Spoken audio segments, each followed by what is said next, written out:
Hello dear, जय हिंद। Welcome to my family. दोस्त, आज के इस वीडियो में हम बात करेंगे भारत का राष्ट्रीय प्रतीक एवं चिन्ह के बारे में। इससे संबंधित जितने भी क्वेश्चन पूछे गए हैं उन्हीं क्वेश्चनों को हम इस वीडियो में कवर किए हैं। दोस्त, आशा करेंगे कि ये वीडियो ज़रूर आपको हेल्पफुल हो। ठीक है दोस्त, आगे बढ़ने से पहले बस एक ही रिक्वेस्ट आपसे करना चाहेंगे कि यदि इस चैनल पर पहली बार आप विजिट कर रहे हैं तो अपना एक सपोर्ट हमें ज़रूर प्रदान करें। चलिए आज का क्वेश्चन हम स्टार्ट करते हैं और ये सारे क्वेश्चन ऑनलाइनर ही होंगे। ठीक है दोस्त, आप चलते फिरते कभी भी इसे आप एक बार सुन सकते हैं और याद हो जाएगा।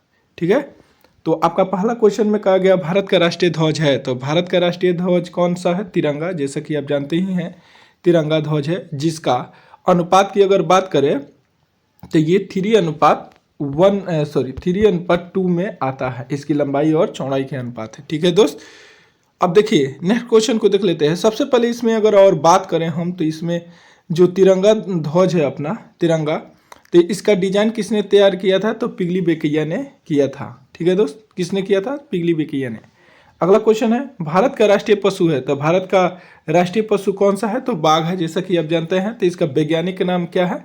पैंथरस टिग्रिस। ठीक है दोस्त, नेक्स्ट क्वेश्चन है 3 नंबर, भारत का राष्ट्रीय फूल है, तो भारत का राष्ट्रीय फूल क्या है? कमल है, जिसका वैज्ञानिक नाम है नीलम्बो न्यूनुफेरा। ठीक है, अगला क्वेश्चन है भारत का राष्ट्रीय पक्षी है, तो भारत का राष्ट्रीय पक्षी मोर है, जैसे कि आप जानते ही हैं। इसका वैज्ञानिक नाम है पाओ क्रिप्टेप्स।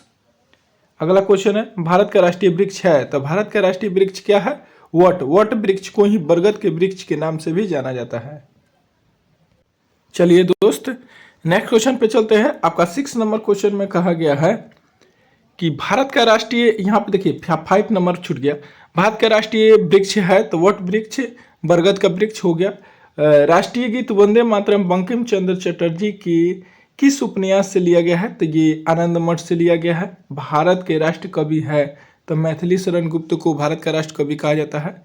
जैसा कि अभी आपको ये क्वेश्चन बताया है जो 8 नंबर में पूछा गया, भारत के राष्ट्रीय ध्वज की लंबाई और चौड़ाई का अनुपात क्या होता है? तो ये 3 और 2 के अनुपात में होता है। ठीक है, यानी लंबाई अगर मान लीजिए लंबाई ऐसे वाला जो होता है ये लंबाई होता है, तो ये 3 मीटर होगा, तो इधर वाला जो होगा ये 2 मीटर का होना चाहिए। ठीक है, चौड़ाई 2 मीटर में होना चाहिए, यानी 3:2 के अनुपात में होना चाहिए। चलिए नेक्स्ट क्वेश्चन पे हम चलते हैं। 9 नंबर, आपका 9 नंबर क्वेश्चन में कहा गया है राष्ट्रीय ध्वज के बीच में स्थित चक्र में तिलियों की संख्या कितनी होती है? तो दोस्त 24 होती है। नेक्स्ट क्वेश्चन, भारतीय संविधान सभा ने राष्ट्रीय ध्वज के प्रारूप को कब स्वीकार किया था? तो ये अभी अभी जो है बीपीएससी 70वीं बीपीएससी में ये क्वेश्चन पूछ दिया गया था कि जो तिरंगा ध्वज है इसको कब मनाया, भारतीय संविधान ने इसे स्वीकार किया था। तो 22 जुलाई 1947 को। आरपीएफएसआई में भी ये क्वेश्चन पूछ चुका है, इसी साल पूछा है दोस्त। चलिए दोस्त, ये सारे के सारे वही क्वेश्चन है जो आपको किसी न किसी एग्जाम में पूछे गए हैं। नेक्स्ट क्वेश्चन पे आते हैं। आपका 11 नंबर प्रश्न में कहा गया भारत का राष्ट्रीय वाक्य है, तो आप जानते ही हैं सत्यमेव जयते। कहाँ से लिया गया है? तो मुंडक उपनिषद से लिया गया है। नेक्स्ट क्वेश्चन है भारत का राष्ट्रीय राज्य चिन्ह है, तो अशोक चक्र है, जैसे कि आप जानते ही हैं। तो अशोक चक्र की अगर बात करें तो ये सारनाथ में स्थित है, वाराणसी से ये लिया गया है। चलिए नेक्स्ट क्वेश्चन है 13 नंबर, संविधान सभा ने तिरंगों को आम नागरिकों को फहराने की अनुमति कब दी थी? तो जैसा कि आप जानते हैं 2002 में, लेकिन कब से? 26 जनवरी 2002 से आम नागरिक भी, यानी कि आप सभी लोग जो भी आप सब देख रहे हैं वीडियो, वो सभी कोई अगर चाहते हैं स्वतंत्र है, अपने द्वार पे आप कहीं भी फहरा सकते हैं। ठीक है दोस्त, लेकिन उसकी जो मर्यादा होती है उसे बरकरार रखेंगे। नेक्स्ट क्वेश्चन है 14 नंबर, भारत ने राष्ट्रीय चिन्ह को अपनाया था, तो अभी इससे पहले आप क्या देखे हैं? राष्ट्रीय ध्वज को, तो ये राष्ट्रीय चिन्ह है, ये 26 जनवरी 1950 को अपनाया गया था। ये तो ग्रुप डी का सबसे इंपॉर्टेंट क्वेश्चन हो जाता है दोस्त, ये बहुत ज़्यादा ग्रुप डी में पूछा जाता है। नेक्स्ट क्वेश्चन पे आते हैं।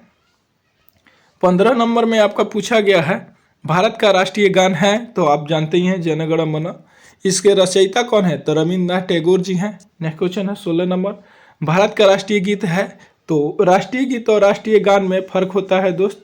तो राष्ट्रीय गीत आपका हो जाएगा वंदे मातरम, जो बंकिम चंद्र चटर्जी ने इसे क्या किया था? रचा था, लिखा था। ठीक है, और राष्ट्रगान को किसने लिखा था? रविन्द्रनाथ टैगोर ने। राष्ट्रगान है जन गण मन और राष्ट्रीय गीत है वंदे मातरम। ये सुजलम फुजलम मलय सती शीतलम यही गाना है। चलिए नेक्स्ट क्वेश्चन है आपका 17 नंबर। राष्ट्रगान का सर्वप्रथम प्रकाशन भारत विविधता शीर्षक में हुआ था। कब हुआ था दोस्तों? 1912 ईस्वी में हुआ था, जो तत्वबोधिनी पत्रिका में सबसे पहले छापा गया था। ठीक है दोस्त, याद रखेंगे यहाँ पे तत्वबोधिनी जो पत्रिका है यह सबसे ज़्यादा इम्पोर्टेंट हो जाता है। अगला क्वेश्चन है आपका 18 नंबर में। राष्ट्रीय गान को राष्ट्रगान के रूप में अपनाया गया था कब? तो 24 जनवरी 1950 को अपनाया गया था। ठीक है दोस्त, राष्ट्रीय गीत को लिखा गया था किसके द्वारा? तो ये लिखा गया था ये 1882 ईस्वी में, और ये आनंद मठ उपन्यास से लिया गया है। ठीक है दोस्त, नेक्स्ट क्वेश्चन है आपका 20 नंबर। ध्यान दीजिएगा, राष्ट्रीय गीत को सर्वप्रथम गाया गया था, ये कब गाया गया था? 1896 ईस्वी में कांग्रेस के कोलकाता अधिवेशन के दौरान इसे गाया गया था पहली बार। ये वेरी इंपॉर्टेंट क्वेश्चन है दोस्त, बहुत ज़्यादा इंपॉर्टेंट क्वेश्चन है। ध्यान रखेंगे कि राष्ट्रीय गीत है सर्वप्रथम 1896 ईस्वी में कांग्रेस के कोलकाता अधिवेशन में इसे गाया गया था। दोस्त आप कमेंट बॉक्स में ये जरूर बताएंगे कि कांग्रेस के 1896 में कौन से नंबर का अधिवेशन हुआ था। नेक्स्ट क्वेश्चन पे हम चल रहे हैं। 21 नंबर में है राष्ट्रीय गीत वंदे मातरम। अब ये तो भी क्वेश्चन बन सकता है कि राष्ट्रीय गीत कौन है? तो वंदे मातरम को संविधान सभा ने राष्ट्रीय गीत के रूप में अंगीकार किया था, यानी कि उसे संविधान में मान्यता मिली थी। कब? तो 26 जनवरी 1950। ये जो क्वेश्चन है 26 जनवरी 1950 को दो क्वेश्चन मिला। एक है आपका भारत के राष्ट्रीय चिन्ह को अपनाया गया था, और ये दूसरा है राष्ट्रीय गीत वंदे मातरम को इस समय अंगीकार किया गया था। नेक्स्ट क्वेश्चन है आपका 22 नंबर। देखिएगा ध्यान से, राष्ट्रीय गीत के प्रथम गायक कौन थे? तो राष्ट्रीय गीत के प्रथम गायक जो थे पंडित ओंकार नाथ ठाकुर थे। नेक्स्ट क्वेश्चन है आपका 23 नंबर। राष्ट्रीय गीत का अंग्रेजी में अनुवाद किया गया था, तो किसके द्वारा? तो अरविंद घोष के द्वारा किया गया था। विक्रम संवत का प्रारंभ हुआ था तो 78 ईसा पूर्व में हुआ था। भारत में राष्ट्रीय कैलेंडर आधारित है, तो जो सब कोई जानते हैं शक संवत पर आधारित है, जो कि 78 ईस्वी में कनिष्ठ के द्वारा चलाया गया था। नेक्स्ट क्वेश्चन है आपका वेरी इंपॉर्टेंट क्वेश्चन है। राष्ट्रीय कैलेंडर का प्रथम और अंतिम महीना क्या होता है? ये बहुत बार बीपीएससी में पूछा गया है, और रेलवे एनटीपीसी में भी इसे कई बार पूछ गया है। तो पहला माह जो है चैत है और अंतिम माह फाल्गुन है। ठीक है, नेक्स्ट क्वेश्चन है 27 नंबर आपका।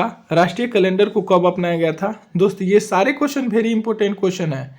ठीक है, तो राष्ट्रीय कैलेंडर को कब अपनाया गया था? 22 मार्च 1957 ईस्वी को अपनाया गया था। ठीक है दोस्त, नेक्स्ट क्वेश्चन पे आते हैं। आपका 28 नंबर क्वेश्चन में देख लेते हैं क्या कह रहा है। दोस्त आशा करते हैं कि यह वीडियो आपको ज़रूर हेल्पफुल लग रहा होगा, अतः आप अपना एक सपोर्ट दें हमें, और हम आशा करते हैं कि आप अब तक तो एक लाइक कर ही दिए होंगे। चलिए 28 नंबर क्वेश्चन को हम देख लेते हैं। आपका क्वेश्चन में कहा गया है भारतीय राष्ट्रीय कैलेंडर क्रिश्चियन कैलेंडर से भी पीछे है, ये 78 वर्ष पीछे माना जाता है। राष्ट्रीय गान तथा राष्ट्रीय गीत को गाने में लगभग कितनी समय लगती है? तो यहाँ पे देखिए दोस्त, राष्ट्रीय गान को गाने में 52 सेकेंड और राष्ट्रीय गीत को गाने में 65 सेकेंड का समय लेता है। और राष्ट्रीय गान को अगर हम बात करें तो संक्षिप्त में कितना सेकेंड में गाया जा सकता है? तो दोस्त इसे 23 सेकेंड में गाया जा सकता है। 23 सेकेंड में इसे गाया जा सकता है। चलिए नेक्स्ट क्वेश्चन पे आते हैं। ये वेरी इंपॉर्टेंट क्वेश्चन है, संक्षिप्त वाला, इसे आप रट जाएंगे दोस्त, समझ लेंगे। चलिए नेक्स्ट क्वेश्चन है आपका 30 नंबर। राष्ट्रगान को सर्वप्रथम गाया गया था, तो कब गाया गया था? 27 दिसंबर 1911 ईस्वी को कोलकाता अधिवेशन में इसे गाया गया था। ठीक है दोस्त, नेक्स्ट क्वेश्चन है भारत का राष्ट्रीय सूचना पत्र दस्तावेज है, तो श्वेत पत्र होता है।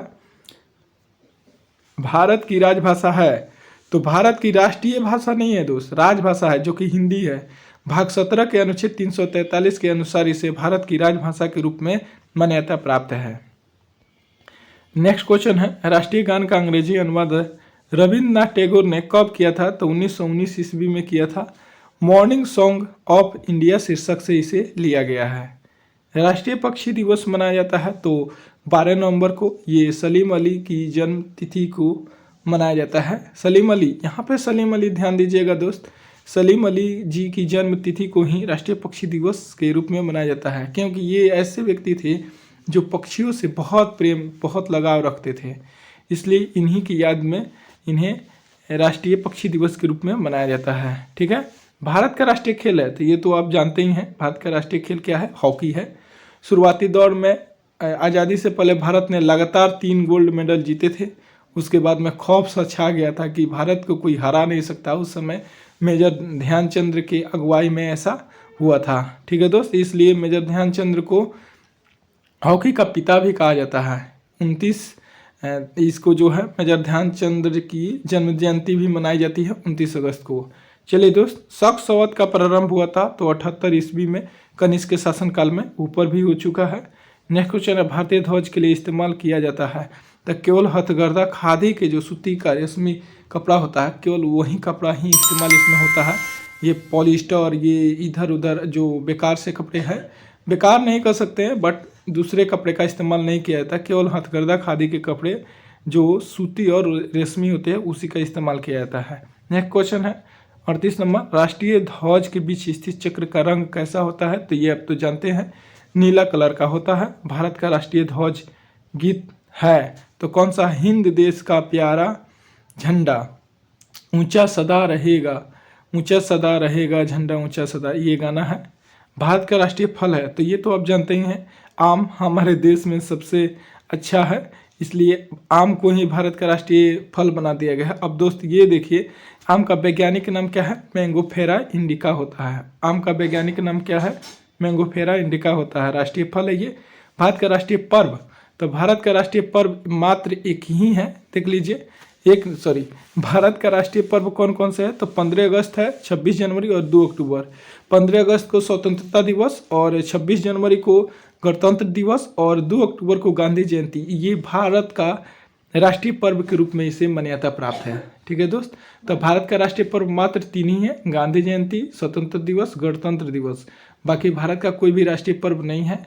आप कमेंट बॉक्स में अगर आपको लगता है कि भारत का राष्ट्रीय कोई पर्व है तो आप कमेंट बॉक्स में ज़रूर हमें भी बताइएगा। ठीक है, उस पर हम विचार करेंगे, बट कोई नहीं है। ठीक है दोस्त, आशा करते हैं कि यह वीडियो आपको ज़रूर हेल्पफुल लगा होगा। दोस्त, ऐसे ही वीडियो के लिए इस चैनल से आप ज़रूर जुड़े और अपने तैयारी को और बेहतर कर सकें। दोस्त, एक लाइक कर दीजिएगा चलते चलते और अपना राय इस कमेंट बॉक्स के माध्यम से दीजिए और दोस्तों के पास भी शेयर करने की कृपा कीजिए। और चैनल तो सब्सक्राइब कर ही लिए होंगे हमें लगता है, अगर नहीं किए हैं तो कर दीजिए दोस्त, रिक्वेस्ट है आपसे। चलिए हम फिर मिलते हैं किसी नेक्स्ट वीडियो में। Thanks for watching this video.